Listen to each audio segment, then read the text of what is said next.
Dans les Actes des Apôtres, chapitre 1. Les apôtres, après avoir vu Jésus s'en aller vers le ciel, retournèrent à Jérusalem depuis le lieu dit Mont des Oliviers qui en est proche. La distance de marche ne dépasse pas ce qui est permis le jour du sabbat.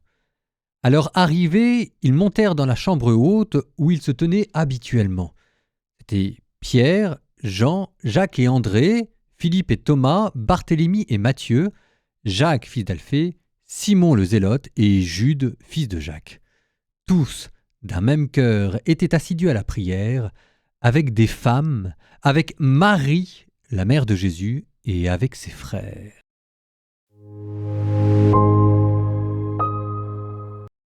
Ça n'a l'air de rien et c'est juste en passant. Mais quand même, ça mérite d'être dit. C'est la dernière phrase.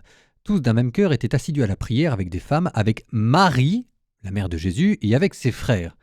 Là que tout le monde voit bien, on est dans le début des Actes des Apôtres. Jésus vient de monter au ciel, l'ascension, et il a promis l'Esprit Saint, la Pentecôte, et on est entre les deux. Et tout ce beau monde se retrouve à Jérusalem pour prier. On dit qu'ils montèrent dans la chambre haute où ils se tenaient habituellement, ce qui veut dire que ce petit noyau dur avait vraisemblablement un quartier général, je ne sais pas si on peut bien parler de quartier général, mais un lieu où ils avaient l'habitude de se retrouver. Et donc il y avait les apôtres, vous pouvez recompter, il y en a 11, c'est-à-dire 11 moins Judas l'Iscariote qui est mort.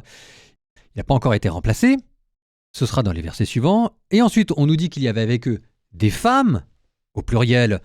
On peut raisonnablement penser aux saintes femmes, Marie-Madeleine, Marie-Clopas. Et le texte continue avec des femmes, avec Marie, la mère de Jésus, que nous fêtons aujourd'hui sous le vocable de Vierge Marie, mère de l'Église. Et après, on vous dit, et avec ses frères. Alors, je sais bien qu'on est censé se souvenir de la Vierge Marie, mère de l'Église. Ce que nous faisons, Marie qui représente Israël qui a cru, qui se tient au pied de la croix et qui est là pour aider de sa prière les apôtres. Marie, la figure parfaite de l'Église, et c'est pour elle, en son honneur, que quasiment la moitié des églises de France s'appellent Notre-Dame. Bon, ok. Mais moi, j'ai juste après, avec Marie, la mère de Jésus, et avec ses frères. C'est là que je vous dis, oui, d'accord, on honore Marie, mais moi, ses frères, les frères de Jésus, les frères, les demi-frères ou les cousins selon la tradition, on ne va pas refaire le débat exégétique ici, mais moi, ce qui m'intéresse, c'est qu'ils sont là. Ils sont là avec les apôtres, avec Jésus qui est ressuscité, qui n'a pas encore envoyé la Pentecôte, et les frères de Jésus. Mais qu'est-ce qu'ils font là ? Qu'est-ce qu'ils font là ? Je veux dire, ça s'était mal passé durant la vie de Jésus entre Jésus et ses frères. Et voilà que tout d'un coup, alors que Jésus vient de mourir, vous allez me dire, il est ressuscité, d'accord, mais on a l'impression que maintenant les frères sont devenus chrétiens. Enfin, de fait, d'ailleurs, ils le sont devenus. C'est comme si, par-delà la mort, Jésus s'était réconcilié avec ses frères. Saint Paul nous dira que Jacques, le frère du Seigneur, aura même eu une apparition rien qu'à lui. Mais il y a quelque chose de très beau ici de voir une famille réunie, et je trouve que ça méritait d'être dit. Vous, nous, moi, nous tous, on a des familles, on fait ce qu'on peut avec les nôtres, il y a des hauts, il y a des bas, mais c'est de dire que dans le plan de Dieu, un jour nous serons ressuscités, un jour nous serons réconciliés.